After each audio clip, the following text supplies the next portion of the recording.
Hello, everyone, and welcome back to the Man United Agenda. And it's Friday night. It's not the takeaway, but it's bath time on Monday and solo. So, guys, get ready because we've got a little surprise in store for the Quizmaster. So, guys, welcome to the channel.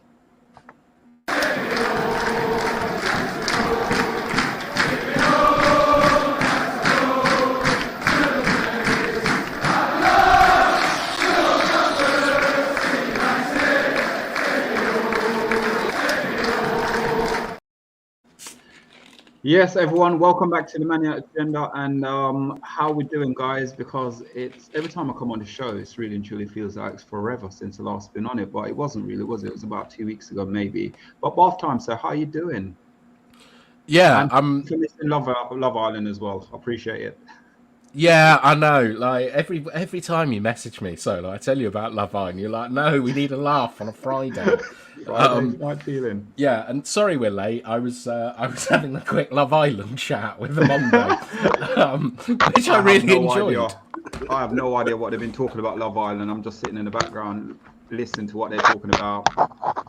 What are you doing now? My camera, it keeps falling down. My light. Oh, you know what? Leave it. I can't bother. Brilliant. We're talking about a show like Love Island. It's all about vanity and appearances. And Solo's out there checking himself out, and then Justin to suit. You know, you look fine, Solo. Look at you. Look at you. Yeah, I just had my haircut today as well, man. Yeah, you're looking fresh, man. That shirt matches you. That's a very nice colour on you. That shirt, by the way, Solo. Oh, thank you. It's one of my favourite United shirts. It'd be a lot better if you weren't like fingering the microphone. Camera, it's going to fall in a minute if I don't sit there and keep trying to put it up. So I'm in trouble at the moment. It's literally. Oh, this is such a farce. This is absolutely. I need a refund. Guys out there, yeah. We always say to people, come on the show 10 minutes before. We just do a little check. It was fixed. But instead, you were talking about. You weren't even checking your setup, were you? Before you guys were talking about Love Island. You wait until we start the show, and then you start fiddling around with your. I think we're owed an apology, Solo. Like, as we know from Manchester United, the buck stops at the top, and you are the boss, and this is the culture that you're setting. It's disgraceful. I'm embarrassed. Oh, I apologise, guys. I apologise. I absolutely apologise. But listen. It's been a while, and it's the last time we did a show bath time. I was on the show with you as well, wasn't I? The last show I did was with me and you on a Monday as well. And guys, remember, the Friday Night Takeaway is actually back tonight with Mr. B. And I'm not going to lie to you guys. I feel like I'm in a hot seat right now. I am quite hot. I'm sweating. I've been back on the camera. It's like the light's hitting my face, man. Seriously, it's hard. It's hardcore at the moment out here. But guys, listen, if you're new to the channel, you know what to do. If you're not new to the channel, you know what you don't need to do. Is just give us a like, guys. But tonight, we're not talking about Love Island. It's forbidden. We can talk about ice cream though, bath time. What's your favourite ice cream? Vanilla. I'm an extremely bland and boring person. On Monday? Funny you say vanilla. I'm not really a vanilla fan, but I do like those white Magnums. Yeah. They are vanilla, aren't they? Yeah. Vanilla. Oh, yeah, but I love the white chocolate mixed with that. Oh, beautiful, yeah. I'm a Haagen-Dazs guy. I love Haagen-Dazs, but I stopped buying it. It's too expensive these days. What flavour? You got rum? You got rum and raisin? Oh yeah, rum and raisin. That's nice. Yeah, I like. Rum and raisin. Rum and raisin is nice, but I wouldn't say I'll go out now and buy it because years ago I was able to go and buy, the size one for about $2.99. Now it's like $6.99. Cinema ones. Yeah, that's the one. You're mixing two vices there, though, Solo. Alcohol and ice cream. That is beautiful. That's reckless behaviour. This is why you're smacking your camera over all the time. You're high on carbs and alcohol. Getting drunk on the thingy. But you know what the thing with it is when the it's because of the raisin and when the rum soaked into the raisin. Oh, it's so nice. And the ice cream just melts so beautiful in your mouth. Oh, it's amazing. Is that not the plot of... Have you read Danny the Champion of the World by Roald Dahl? No. I think that's... Is that not how he gets the pheasants? He puts rum in raisins and like raisins are irresistible to pheasants. I can't believe that. Sorry, this is a football podcast. I should No, not be I talking want to know about the Roll answer. Down. No, that's true. I didn't know that. I've heard the book, but I don't think I've read it. But I wouldn't know. Someone out there might know. Glamourizes poaching. Bill Badger is saying, has anyone had Magnum with popcorn? Ugh, Magnum, is that the champagne? Magnum with popcorn. No, it's a Magnum with like sort of like that candy that fizzes. Oh. Yes, I have had it. Yes, I have it. Yes. Wait. Let's clarify. So it's the chocolate. It's like a, like the one you like, the Magnum. Yeah, like a bar. And it's got popcorn in it. Yeah, it's got popcorn in it. Never. You got the Magnum as well with the peanuts as well. You got that one as well. I like that one. I love the Magnum with the peanut as well. Okay, Mr. B's with you, rum and raisin. And we've got one from Jeff saying, all good, love me rum and raisin as well. Yeah, good show. You're all carb pirates. Oh, God. Yeah, right. Before we kickstart the show, guys, as you all know, the show is coming back on. And I'd like to get you guys involved in the comments and the chat as well. We're going to play a little game with OMONDI today. With you guys in the chat. OMONDI knows nothing about it. Around here. We have production team. And I know nothing about this. I'm not about to be stitched up. So if I decide to walk away, if you're trying to stick up here without being prepped first. Okay. You'll be fine. You'll be fine. The comments will help you. You'll be fine. We wouldn't put you in a situation. Mariah Carey. Or if we get taken over, Shariah Carey. Right, guys, there's a show coming back on, and it's called the Quizmaster. And for those of you guys don't know it, OMONDI is going to have contestant in the hot chair, in the hot seat. Have your camera on, don't have your camera on, it doesn't really matter. But he'll be asking those hard questions to you guys, and you guys got to actually sit there, wipe your brows, get your towel, get some water, get some drink, because some of the questions, I don't think you're going to beat OMONDI, really. I don't think anyone has or even got close to beating you, have they? So you have to get 12 questions right. Jay Motti and my brother, and it's Jay Motti. 3 people got 11. And someone else, I think, got close. Darren, my football guy from Woodlands United. Shout out to Woodlands. They got 11 out of 12. Which is really good, really good. You have to be poised, but it's not that they don't realise sitting in the hot seat. That's what puts people under pressure, and the build-up, and the presence. Everyone can sit at home in the comments and say, "Yeah, I know that." Blam blam blam. Well, come on the show and show how tough you are. Big difference. Yeah. So what we're going to do, we're going to play a game, and this game is going to last throughout the whole show. So get involved in it as well, because we've got. It's not going to be a whole show, guys. We're going to talk about it, but we are here to talk about the Declan Rice transfer. We will talk about it in a second. So before we kickstart that, though, let's rock and roll, guys. Let's do this. I do miss it. I absolutely miss it. I do miss it. So, guys, in the comments, get ready, because we are going to ask a few questions and see whether or not who can get these quick fired. You've got about 15 seconds to answer these questions. So the first one we're going to go with is going to be bath time. If you want to get involved as well on Monday with it as well, people in the comments as well. It says what links the 5 teams that finish 8th, 9th, 10th, 11th and 12th. So what link these 5 teams that finish 8th, 9th, 10th, 11th, and 12th. Are they all London is clubs? it? Oh, for God's sake! We'll see who gets it. Can I ask a question? You go on. This is really, really good. This question. I think OMONDI will know this. Do you know how many goals United conceded at home in the 1994 to 1995 season? I'm going to say about quick maths, 14. OMONDI? 94-95, that's Kanchelskis and Giggs season, wasn't it? Ince and Hughes up front. I'll go low. I'll go like 4. That's 100% correct. It's a Premier League record for the least amount of goals conceded at home. 4 in a season. Isn't that amazing? Wow. That wasn't a guess, by the way. I think I knew that somehow, but that's a great. It's crazy, isn't it? How many games would that be? Was that in the days of 42 games in a season? I can't remember, but a lot of games to be. No, think because 20 the seasons games. say they change it when the Premier League's a thing in it. So it was the where it is now, the 38. So it would have changed, by them, because the Premier League changed once the league changes. That's what the number of games was. But on Monday, I got to be honest with you, you're right. So I've been right twice. Can I sign out? They're all London clubs. This is just random. This is random, guys. Just an example, why I am the quiz master. I know nothing about this. This is a stitch up, and straight away, bam, bam, bam, like shot fire, bam, bam, just taking them out of the sky. You want to ask me on the spot, okay, and put me on the spot, and guess what? London clubs, yes, I was right, and I said number 4, as in 4 goals conceded in the 94-95 season. And I even named some players that played in that year. For those You're such a bad winner. Like, look, you just got asked a couple of questions. I didn't know Solo was doing a bloody quiz. I thought we'd talk about Declan Rice. But we are going to talk about Declan Rice. We are, but, you know, it's Friday night. Sorry. Can we just go back and reflect? 4 goals. I mean, I know Chelsea, half-time, didn't they have a great season where they conceded I only... think 15. In one season. In one season. That's fantastic.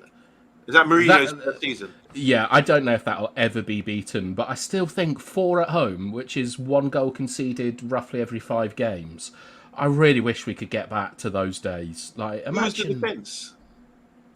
Was it Pallister and Bruce in '94? Pallister and Bruce. Pallister, Bruce. Irwin and Parker? Yeah, Parker. And then Schmeichel, I assume. You had Schmeichel, Schmeichel was there. Yeah. And then again, you had 92 Les Sealy as well, didn't you? Les Sealy, backup keeper. He was but 91, he was backup keeper. Don't think he was then. Yeah, I think Les Sealy was there at that time because he was our keeper when we won the league, didn't we, that season? Yeah, but we got Schmeichel after the Euros, didn't we? When Denmark just came off the beach to win. That would have been 92. They drew all their games in and won 1 in the group stage, didn't they, or something like that.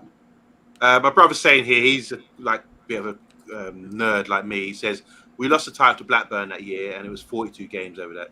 Was it? Okay. Yeah. Was that the season when Jack Walker bought the league? He bought it a couple of years before that, didn't he? But yeah, that was like the Man City of the day. Purchasing all the great players. Yeah, well, to be honest with you, Shearer and Sutton, what combination? They were fed though by Wilcox and Ripley, weren't they? Yeah. Was Steve Stone at Blackburn, or was he Forest? Forest. Yeah. But then you had Sherwood, Batty. Sherwood, that's the one. Sherwood, what a beast. Sherwood was very good. Sherwood was very good. He was captain, wasn't he? He lifted the title. Sherwood was good. Wasn't it Tim Flowers as well? Tim Flowers was there, yes. Tim Flowers. God, they wouldn't even... They'd get relegated now in the Premier League. No, Lusso. What's his name? The one had a fight with Batty, him and David Batty. That was Graham Lusso. Yeah. Lusso, they had a fight. Season in the Champions League. Yeah, they had a fight as well. Yeah, they had a kick-off. So, guys, we are going to come back to some of the quiz as well. Big up UK Strange in the house as well. He's saying here, RIP to all on the Titans sub. And I just want to say, I've seen a lot of people making some sort of memes and making a comedy out of this situation with the sub. I don't know how people can sink. I don't know how people can sink that low. Oh, OMONDI. Monday.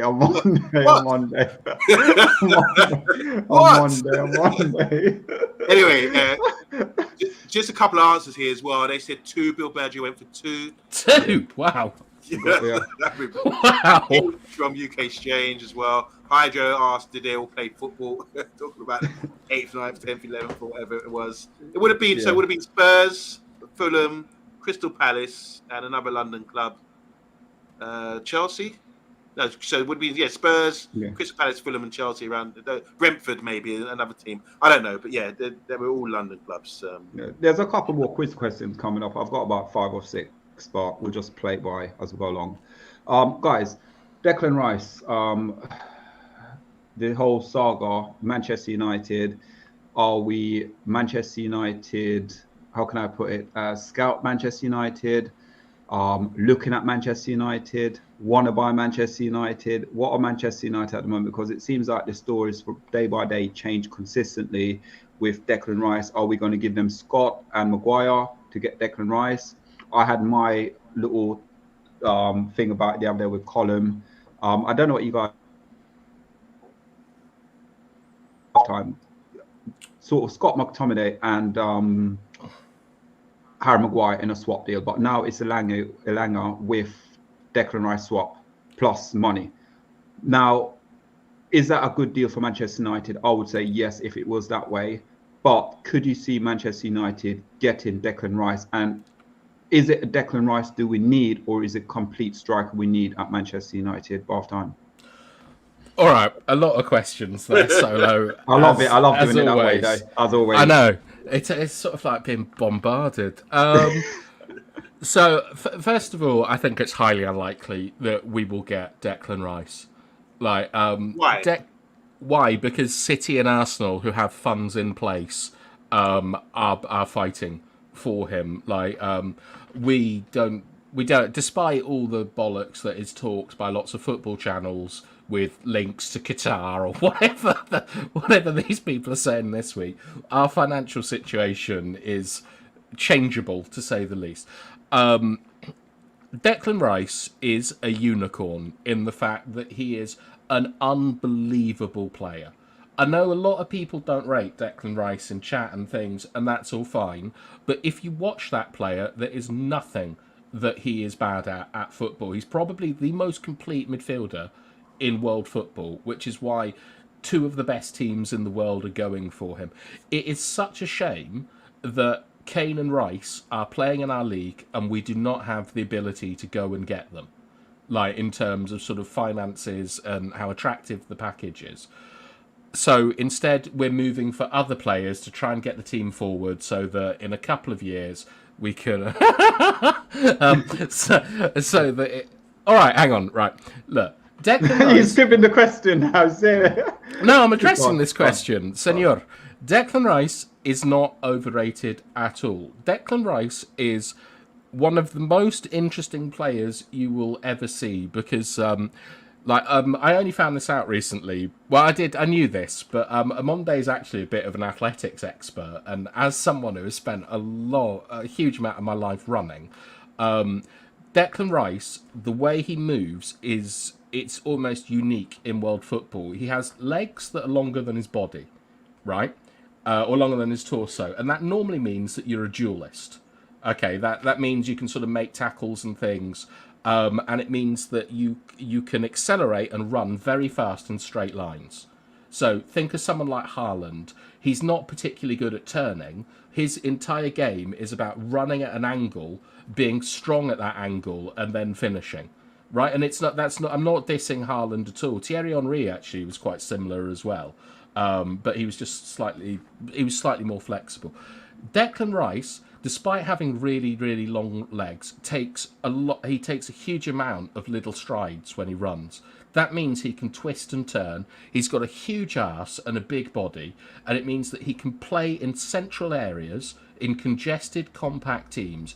He can turn, and because of those sprinters' legs, he is able to get away from people using his technique and his acceleration. And it's one of the big flaws in my boy Scott McTominay's game is that McTominay has a similar build, but he's unable to manipulate angles to carry the ball the same way that Declan Rice can.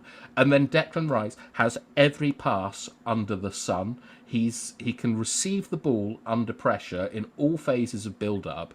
It is like, I know you're just a commenter, Senor Nest, and like I don't want to sort of like seem like I'm having a go at you, but Declan Rice is one of the elite midfielders in the world, and the clubs that are being linked with him are the elite clubs in the world at the moment.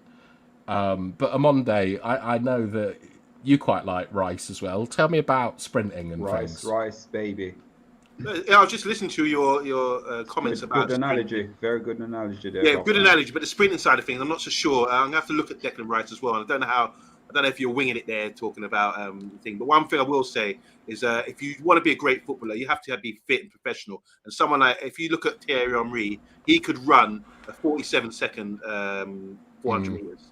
That is rapid, seriously rapid. And that shows that. I mean, you can see what he did on the pitch. So you don't have to be a sprinter, per se, but you have to be someone. 400 meters is like a quarter mile, and that means you're sort of on full sprint for the whole of the 50 seconds, whatever it takes most people. The world record, by the way, is 43.01 or whatever, 43.03 by Wade van Niekerk, which is sprinting near enough all the way through.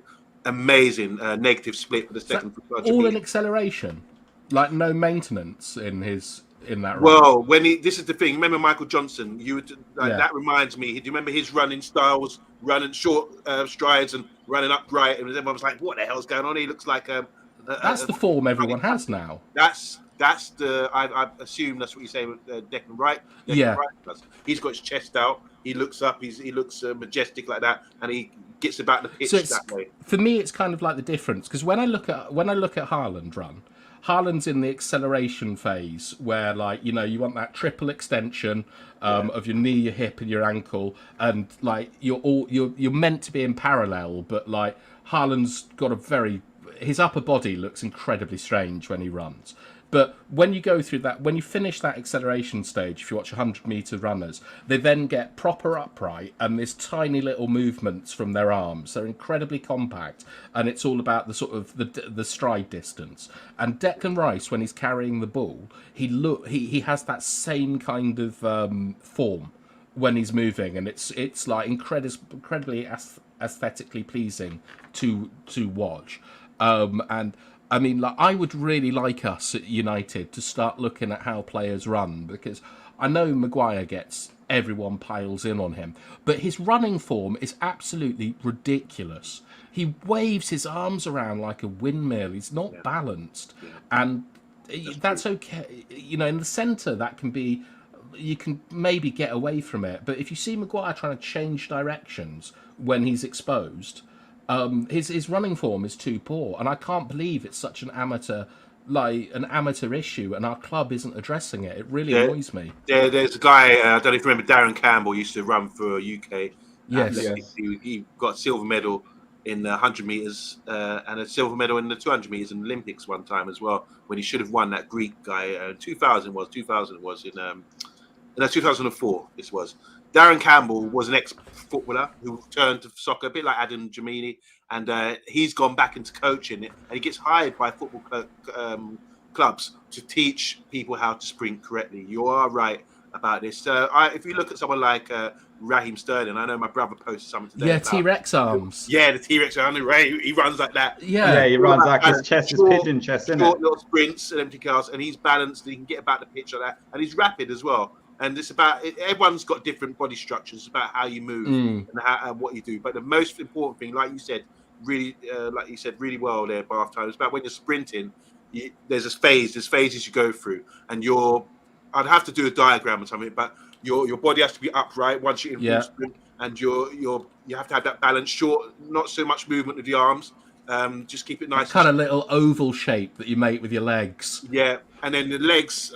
I'd have to do it like this. So the legs have to be under your body at all times. So your back leg, you'll be in the air like that, but your back leg goes. So with the motion like that, this is ridiculous. This is why we're here on Friday. Look, what happens, right, when you're running? We showed it one time. I didn't. I completely forgot you knew about athletics, and I've always thought it's too boring to talk about running strides. I love athletics. I've got a page of 80,000 people on my track and field page as well on Facebook, and I've been doing that for about 15, 20 years now. I do athletic shows, podcasts as well. It's a great sport. Up there with football and boxing for me. And my brother knows. My brother met Julian Goley the other day. He went to Twyford local school, triple jumper, beat Jonathan Edwards. So big up to my bro who's actually out there. Just want to go for some comments quickly. Yeah, I'm talking about Rice. This is really interesting. And as we know, K. Mbappe said it's not going to happen. Lavia is going to go to Arsenal. Senior Nest, we read this one, saying he's overhyped and saying good evening as well. I hope you're doing well, Senior Nest. Everyone's here for opinions. Zico's saying if we get Mount, then Rice will follow because he thinks they're good mate. Big G saying 20 million 30 million for McTominay, 40 million for Maguire, and cash for 30 million. I think that would get us Rice. You reckon? Yeah, I said it to the other day. I was talking to, I think you heard on the WhatsApp group. I was talking to Colin, and this is what I was trying to say to Colin, because Colin was obviously, I rate Rice. I think Rice is a fantastic player, and I agree what Barthime's saying. He's probably one of the most elite sort of midfield player right now in his position in world football. But at the same time, he's an England international. Yes, he's won the third tier of European Cup. Yeah, brilliant. He's been fantastic for West Ham this season. But at the same time, when I look at, say, Maguire's England international. As much as Maguire gets the flack, he's still an England international. He's not playing for Man United at the moment, but consistently he's playing for England. Scott McTominay is consistently playing and improving under in this like Scottish team every time they have international duty. So for me, Scott McTominay, I know Big G is putting down 30 million. Unfortunately, in the current climate, I'm sitting there. I'll put Scott probably about 45, and I'll still put Harry Maguire at 50 million. And the reason I put those players at 50 million, 40 million is because Harry Maguire is a good player. It's not Harry Maguire's fault, sort of like how the hand he's been dealt with at Manchester United. It's not Scott's fault. Scott's have done fantastic coming through the ranks, and plus he's one of our own. So yeah, for me, and then plus cash, then I'd say both players probably 20 million, if 20 million, 10 million extra for Declan Rice, I would say. And that should seal the deal, because they're getting two quality players. They're getting a player who plays for England week in, week out, and they're getting another England international that plays in week out as well for Scotland. And also Scott does start for Man United probably, 65% of the time, 60% of the time as well. So you basically say we need to value these players a lot higher than people. Yeah, we need to. We have to. We can't just sit there. And this is a problem.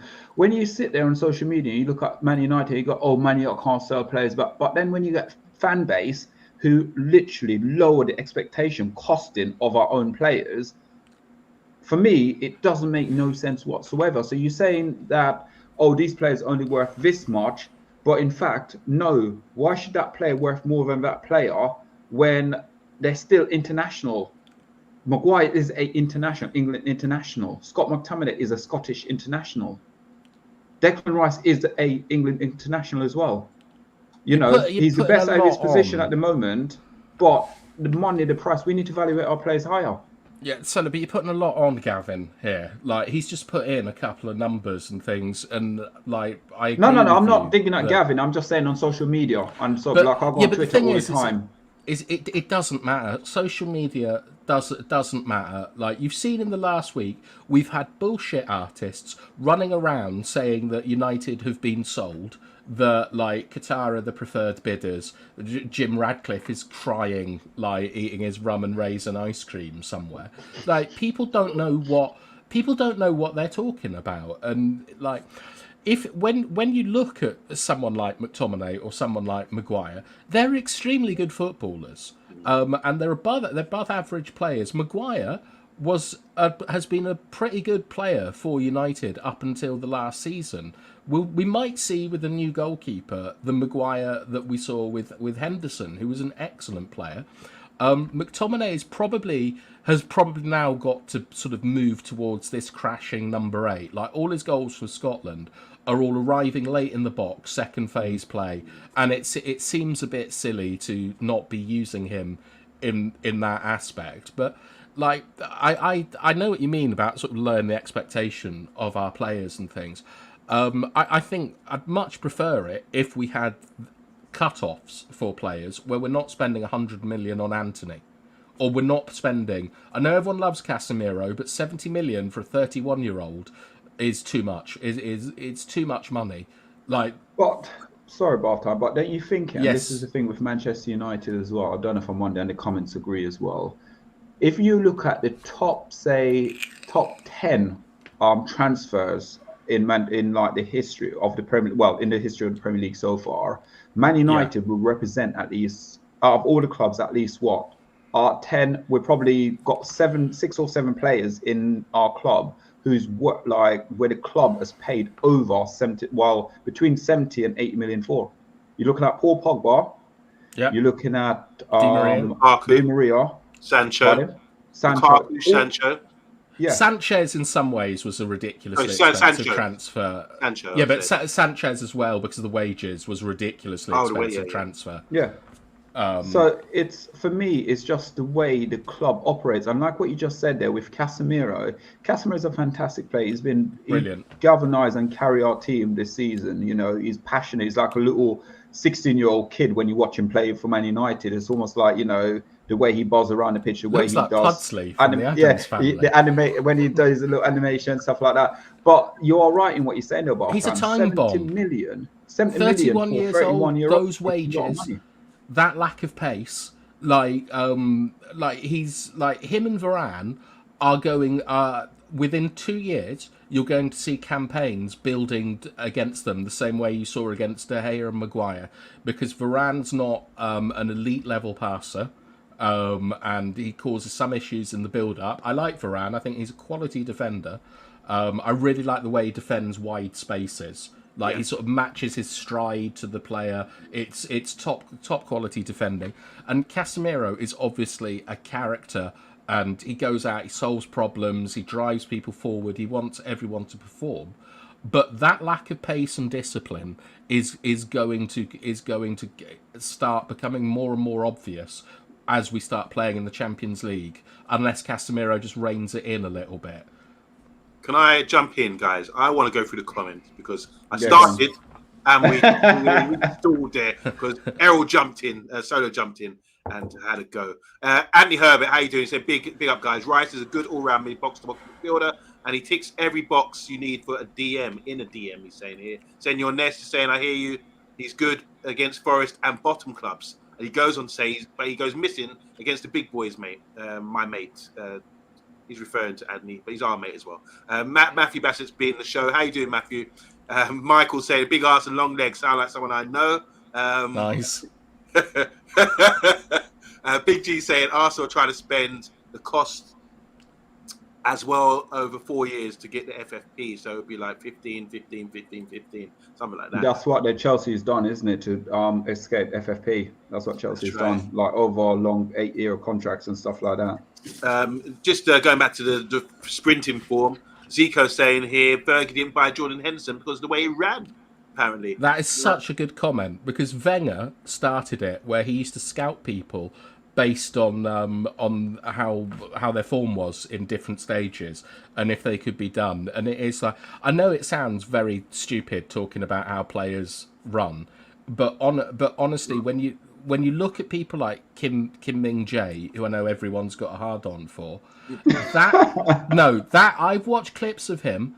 That guy, I don't think is as good as Maguire, and I think he'll have exactly the same problems because he's not good enough at defending in wide areas. He comes across as man, and you need to look at someone like Varane, who's absolutely world class in matching his stride to the player he's dealing with, and he just steps across his man, and it's graceful and well timed and stuff. Like you need to look at the biomechanics of players to sort of like understand what they're good at and what they're not good at now. Is a midfielder like Rice worth 100 million or more? Bill Baggio's asking. I'd say 100 million.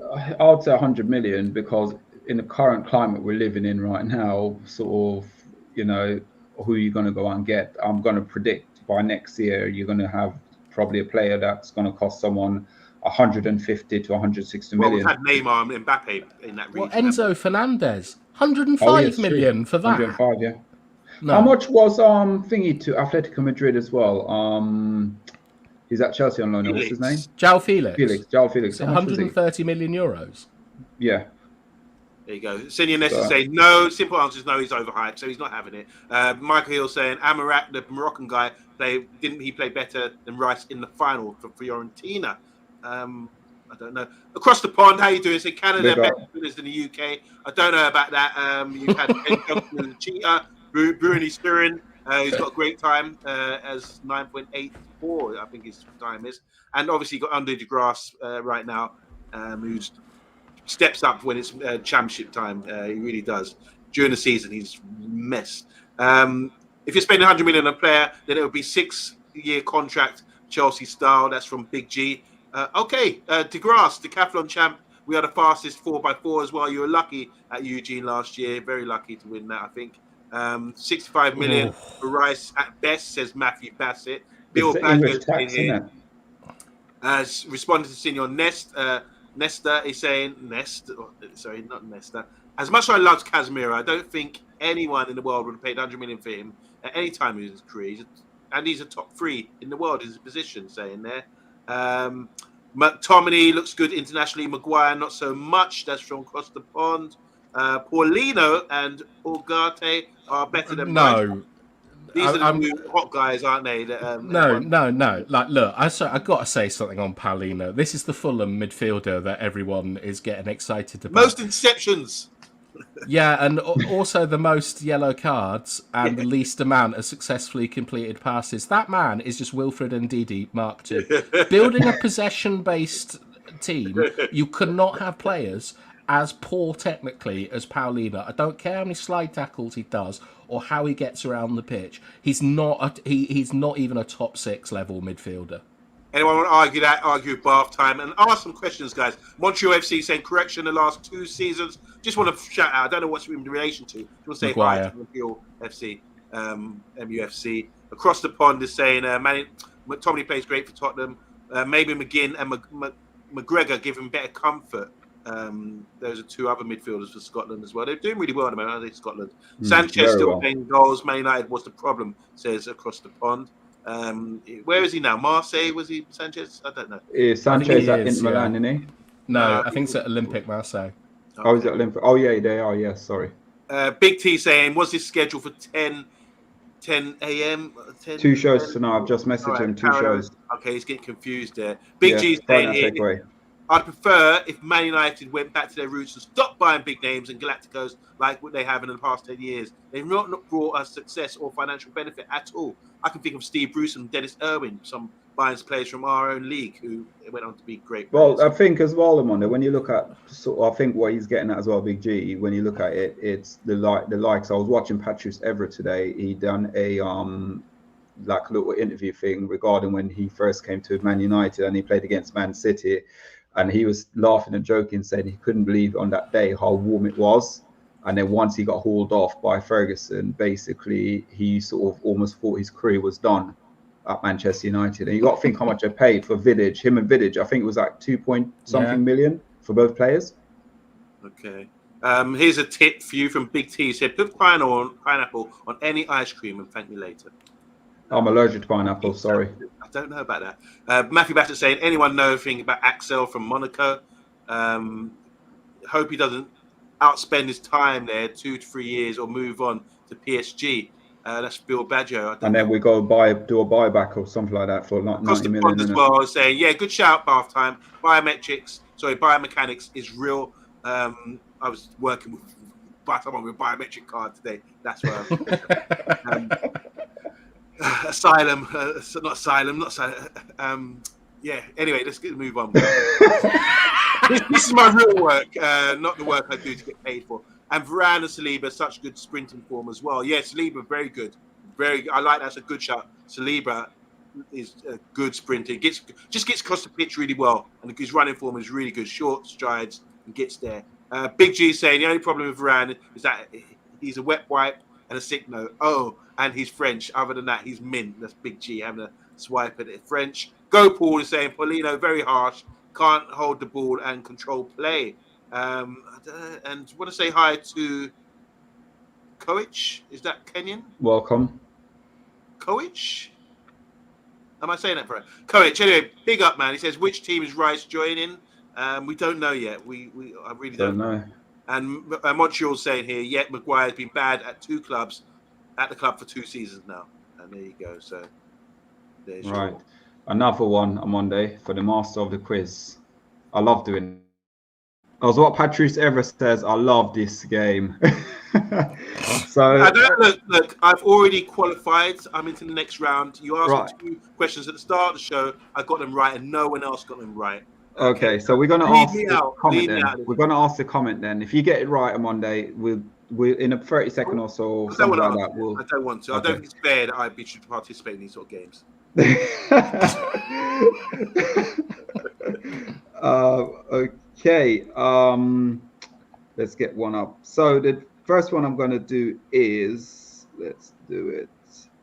Wait, I've got lots of Mr. Pond wants questions. to know, on the spot, what's this? Do you want to just... Oh, go on, tell him all about On the it. Spot is a quiz show that was on the Man United agenda. We haven't done it for a while, but you get an opportunity to answer 6 questions on your chosen subject, which you use your team, and 6 questions on football general knowledge as well. You have to get 12. That's 12 points you can get in the whole show. And the pressure is that no one's ever beaten the quiz master, which is myself, and sat in the hot seat and delivered. The people got 11 out of 10. Shout out to Jay Monty. Shout out to my brother Zico. Shout out to Darren.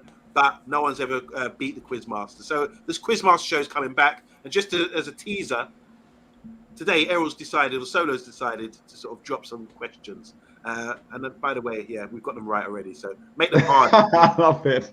Across the pond, fingers and buzzers. Let's see what you got. Yeah, let's go. So Haaland scored 4 hat-tricks in his debut season in the Premier League. Which other City players scored a hat-trick this season? If you know the answer on Monday. Yeah, I know the answer. It's too easy, man. Come on, against Man United as well. We were on a Man United show. And Ericsson lost him. Listen, yeah. When I was doing this with Mr. B, yeah, don't get me started. Me and Mr. B was doing it earlier. Now, there's a few other questions which I think is going to be slightly harder. Let's right, so are we answering these questions, or is the chat answering them? The chat, I was getting the chat to answer them, but Monday said the answer straight away. Well, everyone knows. Look how fast these guys are. Hi, Stephanie Griffiths, by the way. I don't know. Have you met Solo, Stephanie? Have you met Stephanie Griffiths, Solo? You don't want to. Have you met Halftime, Solo? I mean, Stephanie? I don't know. But Stephanie's been... I met Bath Time. Definitely met Bath Time. So, okay, in the comments, right, guys, everyone got that done. Yeah, great job on Monday. Everyone get that right. The next question I'm going to do before we move on to the next one. On Monday, you don't need to answer it, nor does Bath Time. I'll put myself on it's mute. Which of these teams scored the same numbers of goals this season? Man City, Liverpool, Aston Villa, Leicester, Newcastle, Leeds, Arsenal, or Tottenham? That's a rubbish question. That's a rubbish question. You know the answer, yeah? Well, you have to be Rain Man to know something like that. Well, Arsenal conceded 44 goals, which was the same as us. All right, Dustin. No problem, Tom. Let's go to a casino. We can lose all of the super chat money. Can you read the question again? Because I got distracted. Yeah. So, which team? Hold on, God, I'm reading the wrong one now. Which of these teams scored the same numbers of goals this season? Man City and Liverpool, Aston Villa and Leicester, Newcastle and Leeds, Arsenal and Tottenham. I would guess Villa and Leicester.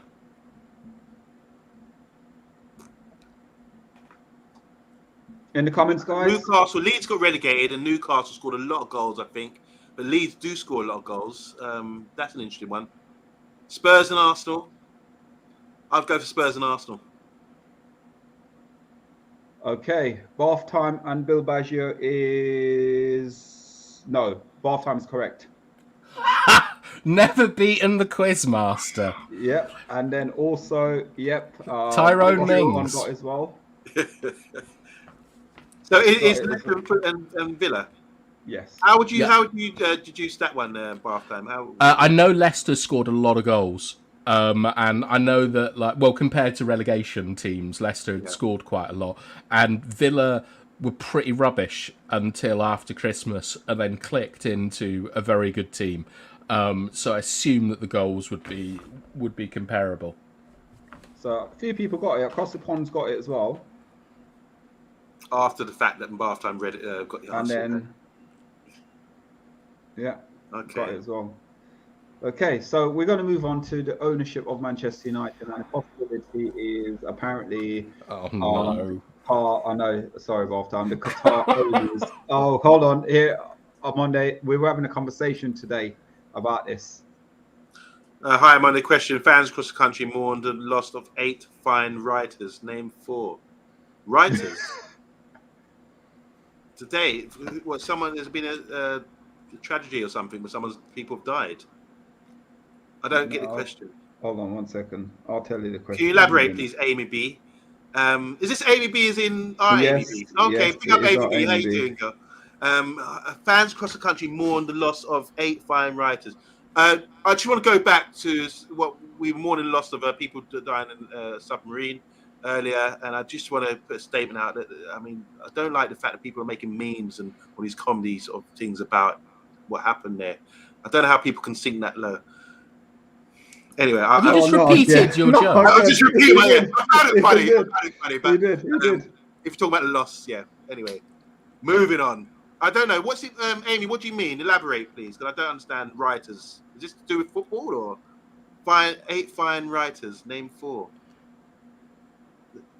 Fans across the country mourns. Sorry, it's to do with football. Fans across the country mourn the loss of 8 fine writers. Name 4. I don't know what this is about. The 8 fine writers, I suspect, is some kind of. We've got to name 4 dead United fans. I'm not playing this game. We're going to get Ouija boards out next. Okay. Right, we're going to. Okay, I don't know the answer. I've got the whole thing here, but I don't know. I haven't checked the answers or anything like that. Is there any cheating going on here? Because Crossbond saying they wrote it before bath time. Okay, no, sorry. So I mean, they wrote it before. It's coming up a bit late. A few Brits died in that sub. It's for Man United fans. I still don't get it about writers. Okay, she's saying here they wrote about Manchester United journalists. Can we talk about something else? Like I don't know what this is. Yeah, and Montreal wants to know. Come on, next question, Solo. You're taking your time here. Does Montreal want more question? Yeah. No, we want to talk about the news. Okay, yeah. Okay. I was going to give you one more question. Right, I'll give you the last one, and then that's it. At the end, we'll do another one at the end. Okay, so guys, get involved in the comment. Time starts now. Who was the only outfield player to feature in every minute of the 38 games in the Premier League this season? Harry Maguire, Iwobi, Declan Rice, or Jamie Tarkowski? I can never pronounce it. James Tarkowski. That's the one. It's a process of elimination, isn't it, this question? So, who featured in every minute in the 38 games this season? The process of elimination. You got to straight away scrap out Maguire because we know he didn't play every game. No, Harry Kane, not Maguire. Harry Kane. Oh, Harry Kane. Yeah. Harry Kane usually gets injured in August, doesn't he? But that'd be an interesting one. I have to think about that. And you got the guy Tarkowski. Who's he playing for now? Everton. Everton, I think. Everton. Yeah. They went through a couple of managerial changes, so it sounds unlikely to me. It's Tarkowski. Okay. I love it. What's the other one? Solutions. You got Iwobi. Rice and Iwobi, another Everton player. He seems to have found a different position. I think it might be Iwobi. Yeah. I don't think it was Rice because he would have been rested before European games, I would suspect. What about Harry Kane? Do you think that's a trick question because we know he gets injured a lot? I can rule Harry Kane out. He didn't play he was injured for a few weeks, so I'll rule him out for you. There you go. Should we go through the comments, what they're saying? Yeah, go on. Definitely saying, is it Rice? And no, it's not Rice. And the reason why it was not Rice is because they rest him against Man City, so they keep him fit for Man United game. Okay, good shout. Is it Tarkowski? Says Montreal. Declan Rice says Shopping Solutions. Harry Kane says Bill Baggio. Tarkowski, Everton. Just across the pond. Yep. Start let's getting make it is right. And say Declan Rice. That would make him happy. Yes, and you're brilliant. Iwobi was in says Shopping Solutions. What were the choices again? Harry Kane, Iwobi, Declan Rice, and Tarkowski. Kane went missing in plenty of games I can recall. And Calvin Phillips, I don't know, Tarkowski. So yeah, Shopping Solutions and across the board. Yeah, he's right. Yeah, that is it. Was him. Yeah. Every minute. Every minute. Yep. Featured every minute of the 38 combined season game this season in the Premier League. Right, we were talking about the ownership, weren't we? And apparently, according to rumours, that if the Qatar don't get Manchester United, they're going to be looking to take over at Tottenham. Now, bath time, obviously, I know you were on it earlier. You spoke about we've been linked. Apparently, it's not happening. It's happening. It's been changed. What's your thought process on them going in, and if it was for them to get Spurs? I don't believe that any of that is true for a couple of reasons. One is that YouTube and social media is inundated with greasy little chancers, like claiming that you know they've known the Fatani family for years. The second is what happened with Harrods. Like they bought Harrods and felt that they overpaid for Harrods, and it was seen as an embarrassment. Like that's been reported by several sources at the time. I think that to go from United, not be able to get it, and then go to Spurs, it doesn't strike me as something that would happen. Although the attractive things about Spurs is that they have a ground, they're in London, they got the training ground and everything like that. I just think that from the sort of like from what I've been told about the Fatani, however you pronounce it, and I normally don't really sort of talk about my personal life, but my father's met that Sheikh a couple of times because he set up the Yellow Pages in Qatar in the 1980s, and he met him in a hotel, and said he was the most impressive man he's ever met, and everything was about reputation. Like he was sort of surrounded by people, and there was translators and stuff like that, despite the fact the guy could speak English. And it was about how that this had to enhance and be a credit to Doha. Like, and from that little bit of information, which if people want to say that's bollocks, I don't really care.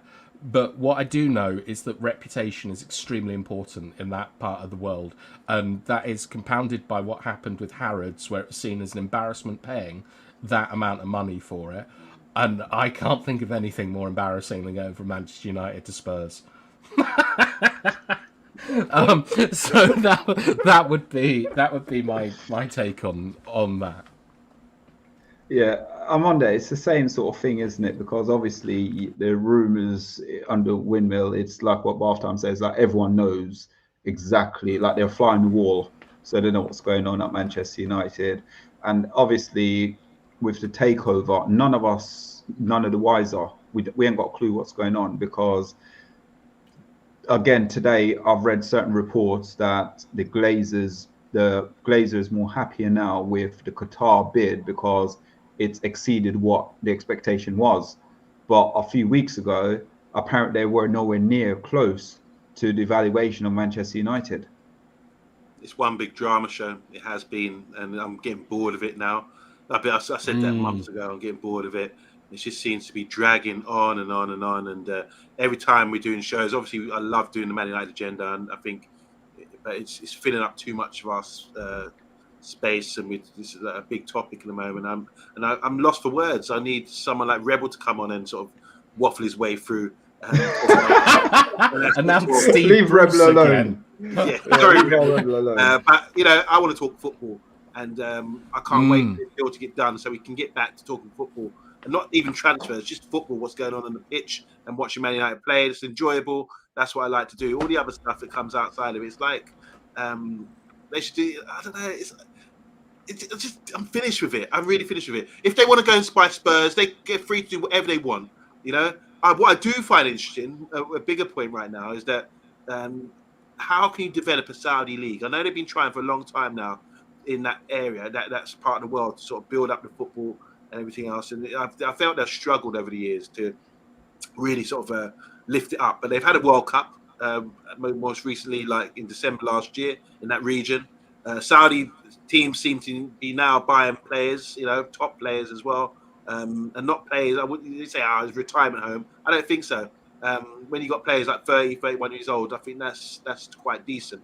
So I wonder, without the money, obviously I don't think players would want to go there. I wonder how are you going to compete? You'd have to have a competitive league with all the teams being decent, because there's no Champions League for them to compete against teams, is there? There's no competitive teams outside of Asia. Who are they going to go and play? I don't know. It's the Super Sri League of Lanka, OMONDI. play the Sri Lankan league or something, Asian Champion League or something like that. I don't know. It just doesn't work for me. So this is the start of the Super League. Yeah, I agree. This is what's going to happen. There you go.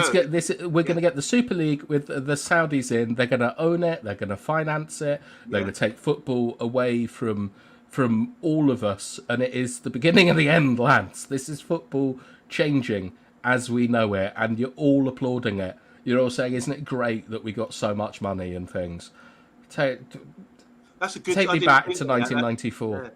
You took my thoughts a step on and developed them to the Super League. Yeah, it could well be. Because I was thinking, why would you want to go and play a league like that where it's not competitive? Like Ronaldo's gone there. And Ten Hag started this. This whole Saudi league started from Ten Hag's bloody substitution of Ronaldo at Tottenham. That is the start of the end of football. Viva Ronaldo! Yeah. Was that? But look what they've done with the boxing. Like, if we get Fury Joshua, it's going to be in Riyadh. Like, look what they've done with the golf. They've basically turned WWE PGA as well. into WWE. Solo. That's fictional. Who cares about the WWE? I care about WWE. Bloody! Oh no, Nacho Libre has transferred.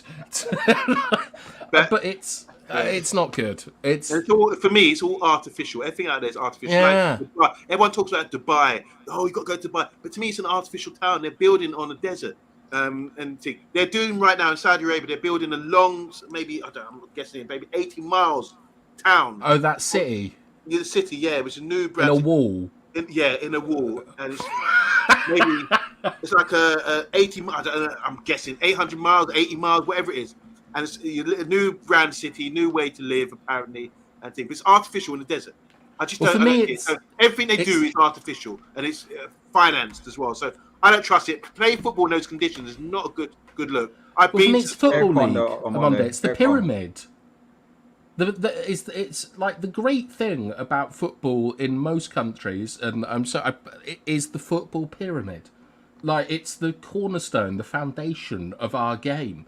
Like, I'm sure, when is the FA Cup? It starts in August, the qualifying rounds, I think. Yeah.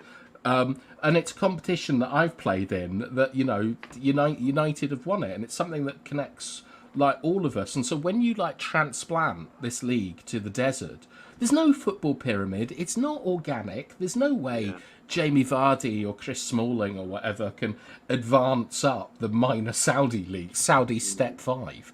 Like, it's just, I absolutely hate it. But the thing is, money will win. It always does. It's an irresistible force. Rule the world. Just quickly, bath time or solo. So when they played the World Cup in recently, Qatar, was it in Qatar? Yeah. Yes. Yeah.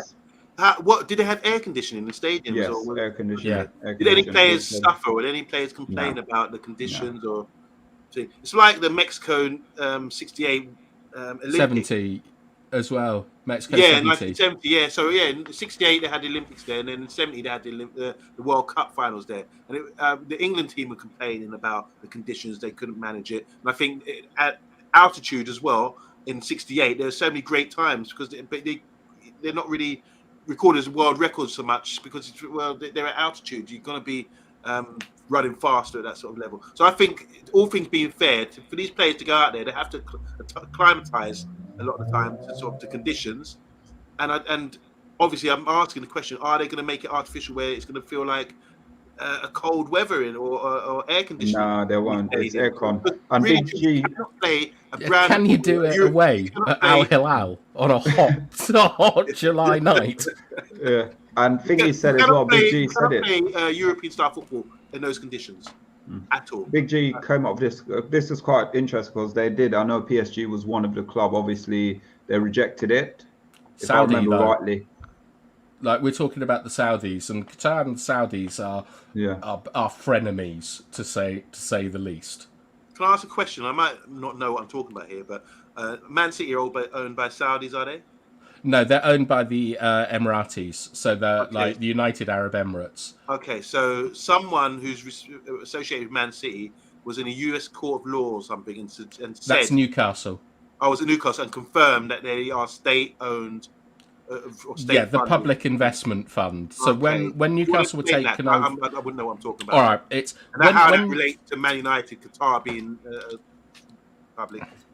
So when Newcastle were taken over, there were two main objections. One is that I think that Al Jazeera is based in Qatar and BN Sports was essentially pirating their content and just releasing it. So that held it up. But also, it was the question of state ownership, where Saudi Arabia, like Norway, like lots of places, pools a lot of their money into an investment fund that gets put into property, into Disney. It's everywhere. And Newcastle said that they had nothing to do with the investment with that PIF fund. And then during the litigation between the PGA Tour and the Live Tour, I think it's called, which were two competing golf tournaments that have now merged. During the litigation, one of the guys who the Saudis said had nothing to do with the PIF sat in the Senate with a sign saying PIF. And nothing's happened from it. So it's just corruption, and the Saudis buy a lot of arms from us, and they're one of our trading partners. And it was a political decision, and like all political decisions, it was taken not for the benefit of the people, but for the benefit of like the establishment. Thank you. I knew you'd understand. I wanted to ask you off stage, behind the scenes, but yeah, I just wanted to bring that up, just considering we were talking about all this finance and everything. Thank you, Bath Time. And by the way, Bath Time, in the comments are flying off. Everyone's asking loads of questions. Go on Monday. No, I haven't been looking at them. Usually, when I've been going through them, I've just seen everyone was sort of saying, your theory about Super League or something like that, when we're talking about how this football's going to kick off over there with all these players, why are these players going out there? I think that sort of touched a few people when you mentioned the Super League, and maybe that's going to happen in the future where they're going to play competitive football against some of the Europeans' best, and that's going to be something. So a good shout for that one. What's it? Hold on, I'm trying to see some comments. I'll highlight a few, but yeah, I don't know if you want to go through any of them on Monday, one or two. Well, you highlighted that everyone's talking about the topic, and you've gone to send your nest that says money walks, bullshit talk. Lads, an old Jamaican proverb from my granny. Is your granny Jamaican? Let's talk topical. But I like that actually. Jeff saying, love watching Scottish football. Saying here, let's just shopping solutions. How you doing, man? Says, let them try it. It won't go anywhere. China did it. Remember, China were trying to purchase everybody, and it was just a phase in the past. This phase will pass as well. Big T is saying it. Qatar said no to a European Super League because they want a Super League in the desert with Saudi and Dubai as well. Maybe that's the intention. I don't know about that. Qatar and Saudi Arabia, like Qatar was until sort of sports washing was seen as a vassal state from Saudi Saudi Arabia, and Saudi Arabia actually tried to dig them out, where they tried to like erect a big border around them, and they've recently sort of become friends as they're sort of falling in the sort of Tehran Russian sphere of influence, but they're not friends, and they cooperate with each other unwillingly. Question here from Montreal MEFC says, how do you explain that Saudi Arabia goes on to spending spree for their league while others, Qatar, UAE, etc., have not gone there even when they had the money as well? So the UAE, which includes Dubai and stuff like that, has set itself up for tourism. Like they have a plan for after like oil runs out in 20 years or whatever. I'm a zonal Marxist. No, I'm a straight up capitalist, Andrew. Don't worry. But I've got distracted. Yeah, okay. So Saudi Arabia has targeted sport with golf and boxing, and wants to establish itself as the sort of like the place to go for sports. And the next sensible step is that, unlike China, they've won boxing, they've won golf, and they're now looking at football, especially after seeing like what happened with Qatar winning the World Cup, which was incredible. And your man Mohammed bin Salman has something called Saudi 2030, which is a sort of like where he wants the country to be seen in at the end of the decade, and sport is an enormous part of it. So big up Ten Hag's substitution of Ronaldo. Big G saying all rich people have skeletons. That's how they become rich. Apple, Amazon, Arabs, Chinese, Russia have all gained immortality. Yeah. Across the pond, I didn't catch where you're going at, but you're mentioning golf and the PGA, and they're going to look into buying it. The American government, is that right? I know Trump's got some golf courses and has links with Saudi Arabia. Just going back to Qatar and the Middle East as well about buying. As you know, I'm a big fan of track and field as well. And what they've been doing is recruiting a lot of African runners to come and run for them.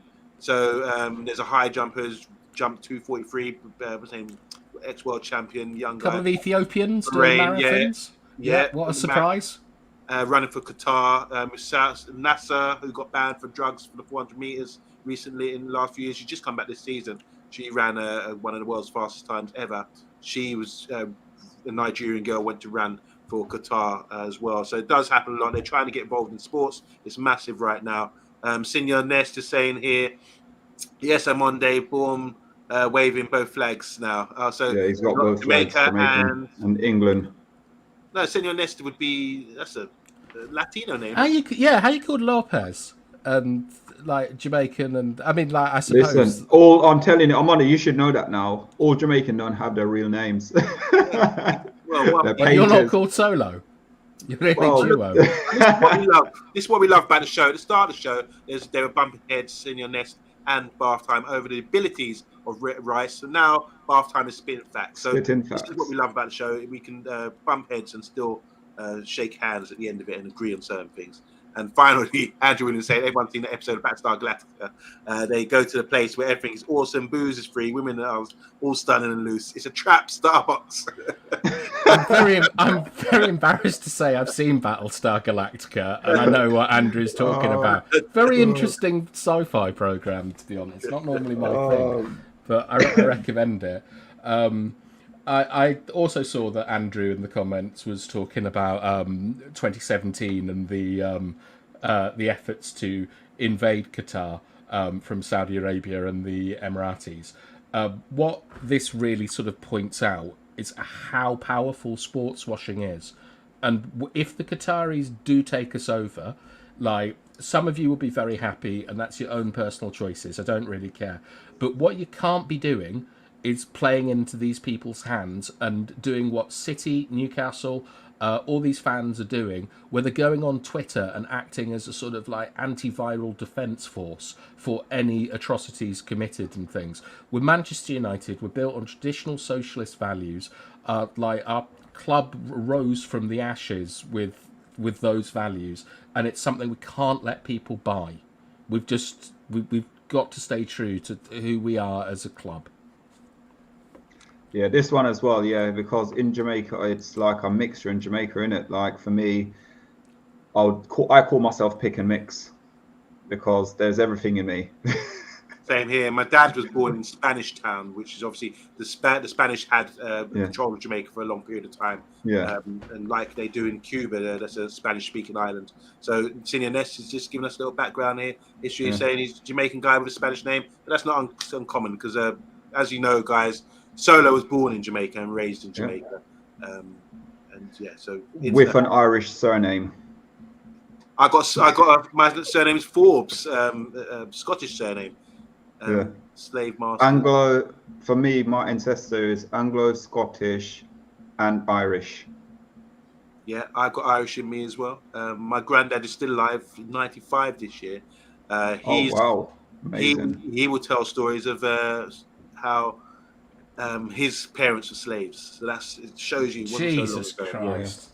But anyway, we're going off topic a little bit there. But any more? I'm Spanish and Scottish. If anyone's interested. Okay, there you go. Bath time is Spanish. There you go. Bath time. Ancestry. Yeah. I'm 100% Brexit. Did you know Ancestry.com recently bought by BlackRock, a big company, and I'm saying to people, don't throw your DNA, don't give them your DNA, you're gonna get cloned.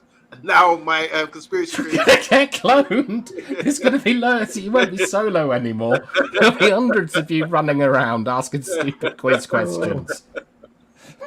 Sports Chris is saying here, I have a German as Jamaican. there's a lot of Germans in Jamaica, isn't it? And in Brazil. Yeah. A lot of Spanish as well. Spanish and Chinese, Jamaican as well. Okay. Anyone else want to give their DNA to us? Give us a DNA test. Yeah. We could work. Whilst you're doing a DNA test as well, what's this, Big T? We'll go to Big T and then we'll go to Big the T DNA. saying that. I see the same people wanting Qatar for footballing reasons, ignoring the morals. Also wanting Greenwood to never play for moral reasons, ignoring the football reasons. So there you go. It's like double standards thing, isn't it? Yeah, what a shock. People are inconsistent in how they act. I agree with you, Big T, but... One thing we're not being inconsistency with, what's this? Dolly. I haven't heard Dolly the sheep for about 30 years. Oh, God. On Monday, there you go. From your brother. And then I'm going to go he's having a dig. Before I even read it, I know he's going to have a dig at me. He's saying, OMONDI, the argument that the submarine jokes are not insensitive holds no water. And those who aren't on board are quite shallow. Come on the show and tell those jokes. Boom, boom, boom. Anyway. Okay. This is the thing. Can I say something? This is why I don't get involved in all this politics talk. And I just keep it real and keep my mouth shut, because people jokes, we have to remember, are made. If someone's going to be offended by a joke, that's the main thing. I like jokes. I like to laugh things off. But you have to have wise and use wisdom and observe what's going on in the world, and don't have these double standards like was mentioned earlier about pointing fingers. Because while you're pointing fingers at someone, 3 pointers pointing yourself, we can all look at everyone's politics, everyone's history. There's a lot of skullduggery and narcissism that goes on with everybody. So let's not point fingers, guys. Yeah, I disagree with this completely. Pointing fingers is fun and easy, and people are inconsistent, and you're not a child. You have to deal with the fact that people say and think different things and do different things. Okay, fair enough. What I do agree, where I will go with that, I like, if you're going to say, yeah, you're this, you're that, then go to Speaker's Corner. I like what the Speaker's Corner, have a debate about it, bump head, that's how you resolve things. Not fighting, but by talking about it. Oh, you wear green colours, or I wear red colours. Or look at football, for example. Why do football fans, go around the country every year causing criminal damage and screaming and having so much passion to destroy each other? I hate you, whatever. You know, and you've done this, or you've done this crime, and your player done this, kicked a kitten or something. You know, it's Zuma. yeah, there you go. It's just no, that's unacceptable. Where I don't like getting tribal into things like that, or getting too passionate about things. I like to understand things. So whatever's going on in different countries, what is going on? Why is this going on? When in Rome, sort of thing, you know? Anyway. There's all these ones here. It's where people are from on Monday, apart from Andrew Williams wants to know if anyone watching. Okay, let's go. Let's dig deep. So Across the Pond says, I'm a Viking, Odegaard, Haaland, and British roots. And the British roots seem to have Viking DNA. From Ancestor.com DNA online. So that's interesting. Viking DNA. I don't know about this DNA thing, because we'll talk about that. Canadian mutt, and I'm somewhat Irish ancestry, and Dutch too. So there's a good mix there from Across the Pond. Andrew Williams, do you know why so many African Americans have Welsh surnames? The rescue ships? So I suspect a lot of Welshmen were recruited into the British Navy, and Britain was the first place in the world in history to outlaw slavery, and we used to have ships trying to block the transatlantic slave route and free people. So I wonder if that might play into it. I think it's to do with the transatlantic slavery. The slave owners might have been Welsh. That you would usually named after the slave owner.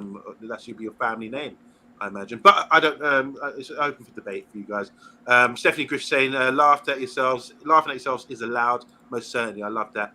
Cheers all. I'm Italian, Scottish, and Irish. That's from Jeff. Wow, that's a nice mix. And these are all nationalities that went to America, didn't they? Or went to the New World. Everyone went to America, didn't they? It must have been rubbish in Europe around then. I've got to say, Andrew Williams, I'm not watching it. I'm watching Love Island after this. I am as well. Yeah. Oops. Yeah, I am. Hopefully. Classic episode of The Likely Lads, regarding not wanting to know the England football score, possibly on YouTube. Very funny. So we're going to check that out, guys. So I don't even know what it is. The Likely Lads. African Celts, too. Rather cool history. And let's massacre Ireland and give every Premier League club one. Oh, here we go. So we've got an answer to this. No, Welsh missionaries went out to the States, and many slaves were given the names of their pastor. Interesting, that. Okay. I think is it penguin in Welsh means like black bird, and no one's the theory is that like the Welsh somehow ended up in the Arctic, just like naming wildlife. They get around the Welsh. Andrew's Welsh, is he? Andrew might be able to answer that. Andrew's Mr. Wales. Yeah, it's Welsh, yeah. And Steph, this one here as well. Oh, so old version of Memory Vision. Remember that? That's quality though. I love men's Badly. Yeah, that's brilliant. And, who was the other guy? I can't remember. Neil something. Okay. Morrissey? Neil Morrison, that's the one. No, it wasn't Morrissey. It was Neil Morrison. Was it Neil? It's definitely Neil something. I don't know. Definitely Neil something. Okay. Definitely. I like the right. comment about being cloned, by the way. That was very funny. And Andrew saying, not that I've heard of Darius. Anyone seen Peep Show as well? I definitely watch a Peep Show. Yeah, I definitely watch it. That's good. It's quality. Right, guys. If you know the answer, bath time on Monday. Don't shout out. People in the comment. Let's go. So there is how many? 19 in the chat. Which team? Yeah. So which team put out a starting 11 made up entire of British players this season? Bournemouth, Newcastle, Crystal Palace, Nottingham Forest. Let's go. So the question is, which team put out a starting 11 made up entire of British players? Bournemouth, Newcastle, Crystal Palace, Forest. Nottingham Forest, should I say? Sorry. Are we allowed to guess? Like we're allowed to say? You can hold on for 1 second whilst these people Google it. People are going to Google it. So if you know the answer, we've got an answer. I'm going to give it another 10 seconds. Was quick off the mark there. She said Bournemouth. Another 10 seconds. And Andrew Williams was saying Newcastle. I disagree with all of them. Yeah, that's the one I think. Palace says Big T. I think Palace. Yeah, I would say that as well. Actually. Okay, so you got last go, and then I'm going to reveal all in a minute. Ask the panel what they think. Who's the goalkeeper at Palace? I always think it's Wayne Hennessy, but he still can't be there. Good question. It is Steele. Jason Luke Steele. Steele. Yeah. Is it? Yeah, Jason Steele. Steele. I think it is. It Jason No, Steele? he's at Brighton, isn't he? Steele. No, there is someone who was the ex-Man United goalkeeper. Yeah. Luke Steele. Yeah, whoever the ex-Man United keeper is, he's there. Okay. Right, let's go. So it was at Brighton, yeah, Andrew's right about that. So I want to say hi as well. Just jumped in. I hope you've been watching. Avad. Avad, big up, long time to see. How you doing, man? How you doing? Right, so I'm going to highlight. So I know the answer, so I'm going to highlight the people who got it right. But I need you two guys to tell me who you think it is before I start highlighting. Well, he's already said. Bartham's already said he thinks it's Palace. Palace. Who do you think I'm on there? I think, yeah, it's process of elimination again. I don't think Forest, they've got so many foreign players they've brought in. I don't think it's Newcastle, because likewise as well. They've got a lot. Did you say British? British or English? British. Yeah, I don't think it's Newcastle. Ferguson, I don't think Brighton, because he's Irish, which isn't British. You've got Caicedo, Estupiñán. Too many, yeah. If you look at it, Elise is French, isn't he? But he's based. Yeah, he's French, but I think he's basically British. He can play for England. Yeah. Okay. So I'm going to highlight it. I will go with. Yeah, I'd probably go with Crystal Palace. I don't know this though. I wouldn't know. Okay, I'm highlighting them on there so you can see who got them right. Ish. I'll double say ish. Oh wow, is it? Okay. I'm surprised by that one, guys. So I'm on there. You can say it. Yep, and I'll tell you. So Jeff's saying here, not the Forest. I would say they had 59 players. Good. That's a good way of working out the answer. And Gopal as well got it right. Forest, Big G, well done. And Gopal messed it up by jumping in with Palace as well.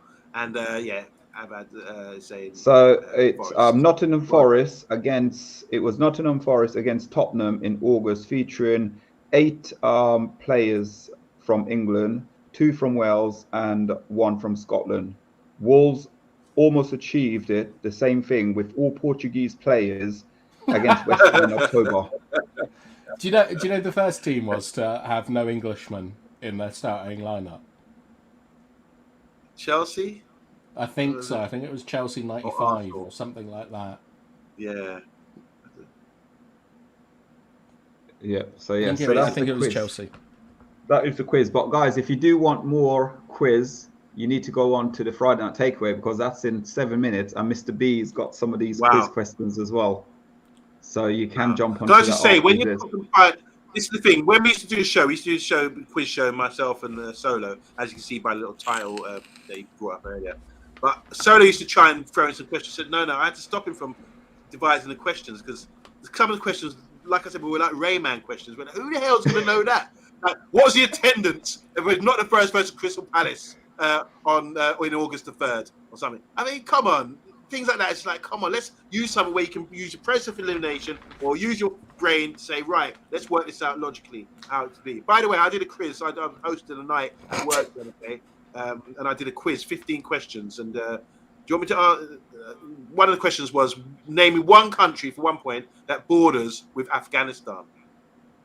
Uzbekistan. Yeah. You want to name another? Kazakhstan. Yep. The big one, the main one. Turkey? Iran.